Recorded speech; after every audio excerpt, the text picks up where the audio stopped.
This is K.M. Weiland, and you're listening to the 248th episode of the Helping Writers Become Authors podcast. Aside from the Regency England criminal underworld of my historical superhero work in progress Wayfarer, I've also just dived into the next round of edits for my diesel punk historical Storming. I'm really hoping to see this book in publication next year, so I'm wanting to get it off to the next round of editors by the end of the month. It's always fun to return to a story after several months and look at it with new eyes, and especially when your new eyes love it as much as your old ones did.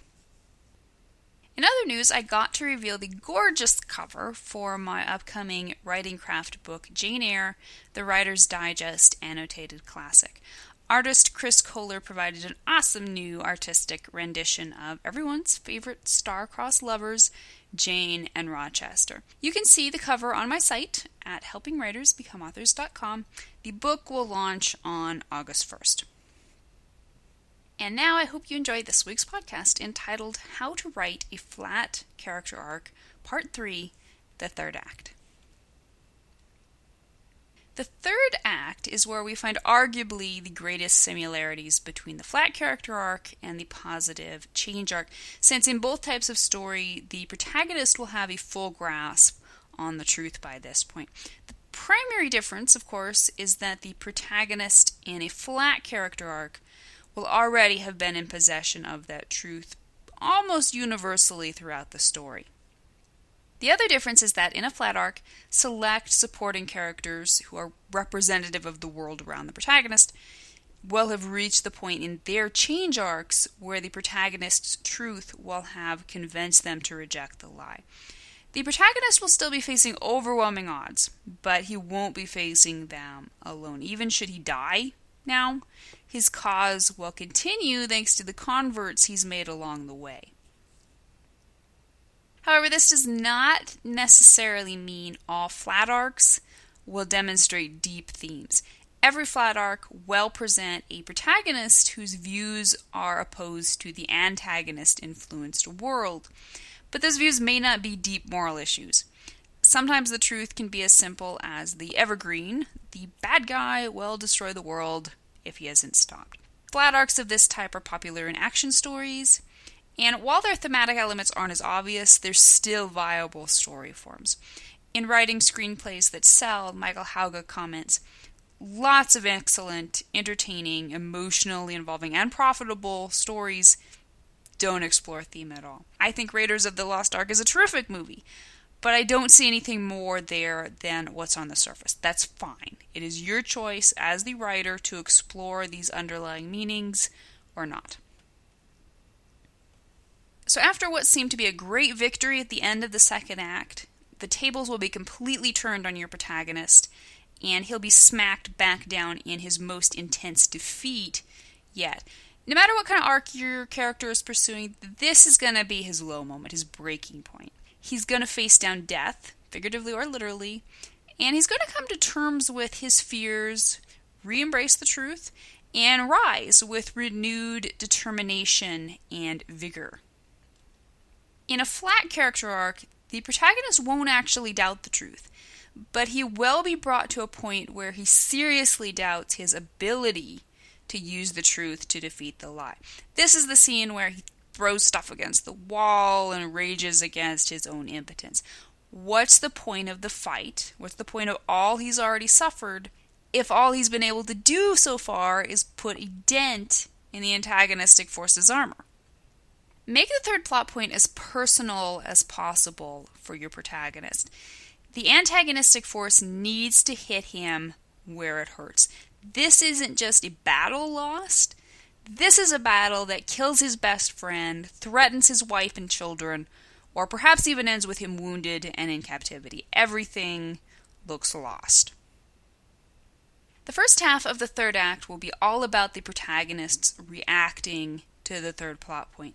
By this point, supporting characters will have learned to fully embrace the truth thanks to the protagonist's influence. So often this will be a segment in which these characters will comfort and encourage the protagonist, reminding him how much he's already accomplished in helping them see past the lie. Or the protagonist may see supporting characters staggering under their own doubts, and he will pick himself back up in order to strengthen them once more. He will have to gather his remaining resources and personnel and figure out what to do next. Even though the protagonist possesses the ultimate weapon of the truth, the third plot point has left him at a serious disadvantage. He will have only one chance left to hit the antagonistic force, and it's a long shot at best. The undercurrent will be all about your protagonist repledging himself to the truth. By this point, he's committed up to his neck. He will do anything he has to do to accomplish his goal, even if it means sacrificing his life. Since this segment will be a comparatively quiet and thoughtful sequel to the third plot point, it provides a good opportunity to have the protagonist outright discuss the truth and the lie and why he has chosen and rechosen to be so committed to it. The climax begins roughly halfway through the third act, around the 90% mark. This is where your protagonist puts into play his final assault against the antagonistic force and the lie. Just as in a positive change arc, the protagonist's truth will be directly pitted against the antagonistic force's lie. These two intangibles will be far more important in deciding the battle than will any display of physical power. The difference between the climax in a positive change arc and the climax in a flat arc is that the flat arc protagonist is already completely solid in his own belief of the truth. The antagonistic force will fling the lie in the character's face and try to get him to weaken, but the protagonist won't budge. Even if the antagonist gets the upper hand physically, he will discover his own impotence in the face of the protagonist's resolve. Supporting characters who are following change arcs may reach a climactic moment when their devotion to the truth is tested one last time, but how much prominence you give these moments will depend on the character's importance in the story. The protagonist always needs to be the primary catalyst in the final victory. If a supporting character's final declaration of the truth is the key to winning the conflict, then he becomes in essence the primary character. This isn't necessarily a problem, particularly if you have a flat arc character and a positive change arc character sharing the lead, but never lose track of which arc needs to be at the forefront of the story.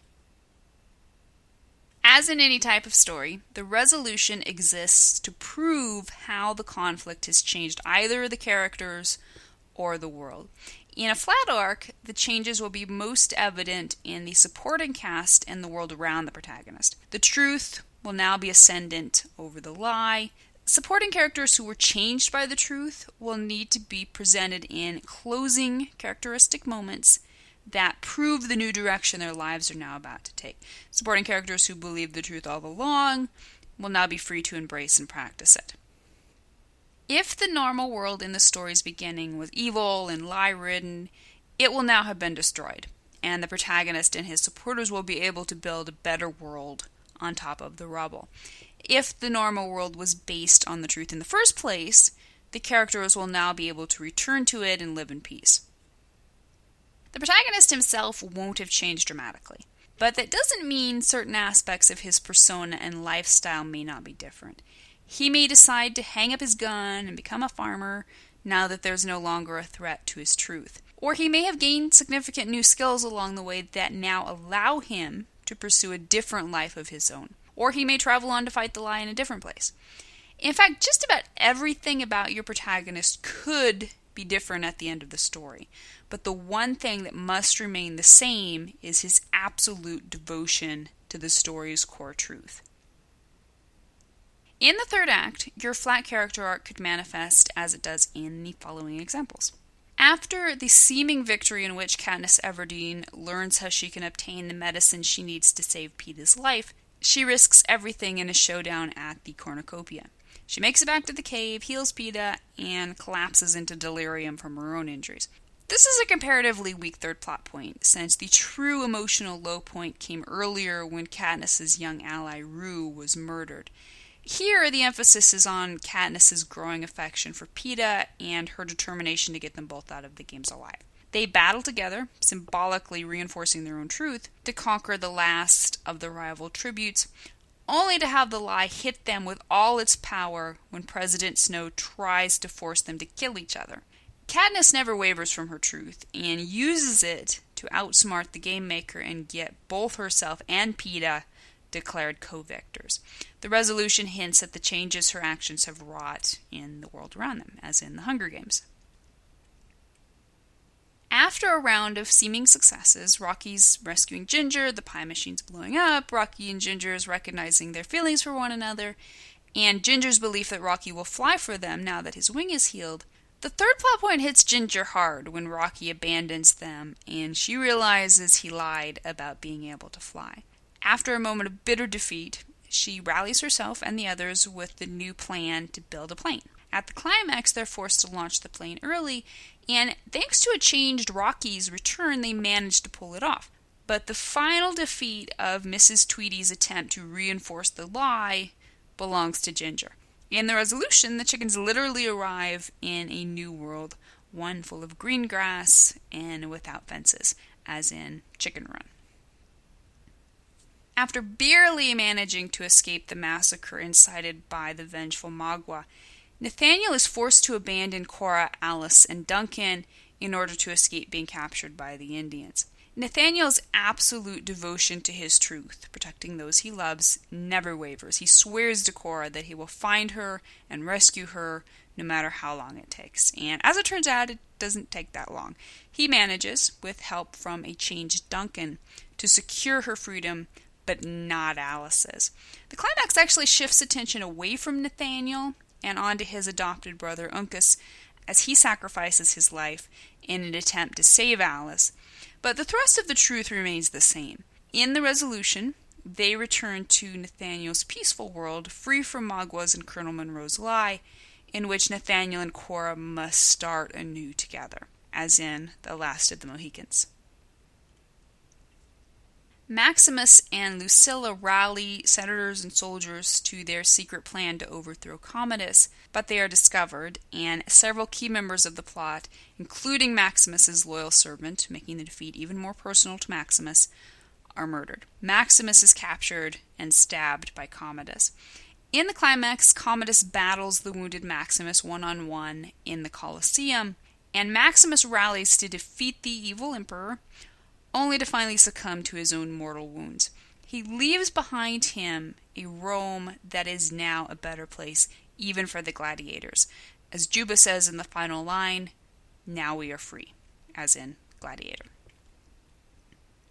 On the heels of learning the truth about Willoughby's abandonment of Marianne, Eleanor Dashwood's own romantic hopes are finally and completely slain when her own love, Edward Ferrars, is forced to announce his engagement to the horrible Lucy Steele. Even Eleanor's pragmatism crumbles for a moment as she allows herself to break down in sorrow, but she gathers herself back together and turns her attention to getting Marianne back home. Tragedy strikes, and the climax begins when Marianne runs off in the rain and becomes dangerously ill. In the end, Eleanor's patience and good sense are rewarded when Lucy jilts Edward, freeing him to finally seek and, of course, receive Eleanor's hand. The resolution finds both Eleanor and her newly sensible sister Marianne wedded blissfully to Edward and Colonel Brandon, respectively, as in Sense and Sensibility. The third plot point finds Cap and his allies captured and headed for execution. Even worse and more personal, Cap has just been sucker punched with the realization that the enemy he's been fighting all along is really his long-lost best friend. He still wholeheartedly believes in the truth that he must destroy S.H.I.E.L.D., but now that mission is going to come at a higher price than even he had imagined. He moves forward with the encouragement of his allies and unflinchingly puts the truth before his own feelings and even his own life. In the end, his actions create a new world, free of S.H.I.E.L.D., in which everyone must scramble to readjust their mindsets and their lives, as in Captain America, the Winter Soldier. So consider some further examples of the third act in a flat character arc. True Grit by Charles Portis.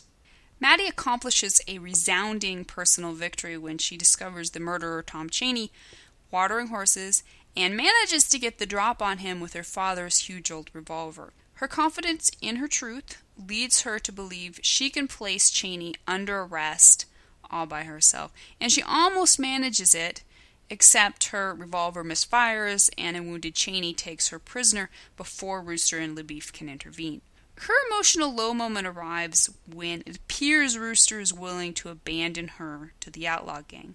But she rallies and begins exerting her will on gang leader Ned Pepper, who leaves her with Chaney but insists Chaney not harm her. Rooster ends up killing Chaney and rescuing Maddie after she's bitten by a rattlesnake, which relegates her to a comparatively minor role in the climax. But the force of her personality makes the scenario work, since everything Rooster does is ultimately either because of the changes she has worked on him throughout the story, or because of her own dynamism in acting directly through him in the climax itself. In the end, Maddie herself is physically changed by the loss of her arm, but her mindset remains solid, even rigid. Rooster and LaBeef are changed more subtextually, especially Rooster, in his affection for Maddie, than they are dramatically. But as the epilogue shows, the world around Maddie changes markedly in subsequent years, thanks to the actions of many law-abiding Western citizens, all of whom are represented in the story by Maddie herself. Batman Begins, directed by Christopher Nolan. Ra's al Ghul hits Bruce Wayne where it hurts when he arrives to personally destroy Gotham, starting with Bruce and his family's manor. Bruce is wounded and barely escapes being trapped in the burning house. He surveys the ruin and expresses his absolute doubt, not in his devotion to his truth, but in his ability to actually do anything to further it. He says, "What have I done, Alfred? Everything my family, everything my father built." Alfred, who has previously expressed doubts about Bruce's mission, now encourages him and urges him to pick himself up and try again. Renewed, Bruce flings himself into the chaos Ra's al Ghul has unleashed in Gotham. Practically alone in the battle, he faces Raz and uses his truth to finally defeat him. In the resolution, Gordon clearly describes the new world Bruce has created. He says, "You really started something. Bent cops running scared, hope on the streets." The new world isn't perfect, since the story will continue in a sequel, but the movie makes it clear Gotham City has been definitively changed by Bruce Wayne's beliefs and actions. Ask yourself the following questions about the third act in a flat character arc. 1. How is the truth now evident in the lives of the previously lie-driven supporting characters? 2. What defeat will nearly break your protagonist, physically, emotionally, or both, at the third plot point? 3. How can he face death, literally or figuratively, in the third plot point? 4. How can you make this defeat as personal as possible for the protagonist? 5. How will your protagonist doubt his ability to conquer the lie without actually doubting the truth itself? 6. How will he overcome this doubt? Will supporting characters encourage him, or will he encourage them? 7. How will you indicate your protagonist's rededication of himself to the truth after his defeat at the third plot point? 8. Can you offer an outright statement of the conflict's foundational lie versus truth premise? 9. Why will the truth be intrinsic to the protagonist's ability to physically defeat the antagonist? 10. How can minor characters' new grip on the truth support your protagonist's final attack on the lie without stealing the limelight from him? 11. How will the resolution prove the changes created by the protagonist and his truth? 12. Will the world be different from how it was in the beginning, or will the protagonist return to the same world he was originally forced to leave? 13. Which of the supporting characters will manifest the truth in the resolution? 14. Will the protagonist demonstrate any exterior or personal differences from who he was at the beginning of the story? 15. How can you reinforce that his core truth has not changed at all? I hope you've enjoyed our comparatively quick look at the fundamentals of the flat character arc. This arc is often misunderstood and sometimes overlooked. Authors often believe something's amiss with their stories because their protagonists aren't changing. But in truth, flat character arcs have the ability to create some of the most dynamic stories. Strong, catalyst characters can be just as flawed and fascinating as can those with the deepest of change arcs. But their solid devotion to one foundational truth gives them the power to create dramatic changes in the world and characters around them. When structured properly, the result can be unforgettable. Thank you for listening to the Wordplay Podcast. To read a transcript of this episode, you can visit my website at helpingwritersbecomeauthors.com. And be sure to check back again next week.